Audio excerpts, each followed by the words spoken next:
লাউটা কেটে নেব। কড়াতে জল দিয়েছি, জলটা ফুটে গেছে। এদিকে লাউ কেটে নিয়েছি, কুচনো লাউ এতে দিয়ে দিলাম। লাউটা ফুটে গেছে।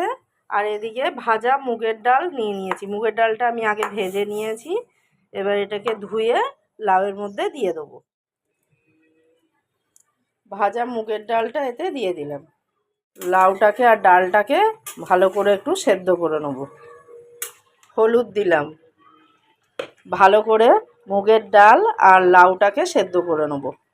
লাউ আর ডালটা ভালো সেদ্ধ হয়ে গেছে। এবার এটা ঢেলে নেব। জিরে, তেজপাতা, শুকনো লঙ্কা ফোড়ন দিলাম। 1 চামচ জিরে আর আদা বাটা। মশলাটা ভাজা হয়ে গেছে। এবার ডালটা এতে ঢেলে দেবো। লাউ ডালটা ফুটে গেছে, 4টে বাতাসা এতে দিয়ে দিলাম। ওপর থেকে একটু ধনেপাতা ছড়িয়ে দিলাম। তৈরি করে নিলাম লাউ দিয়ে মুগের ডাল। নতুন বন্ধুদের সাবস্ক্রাইব করার জন্য অনুরোধ রইল।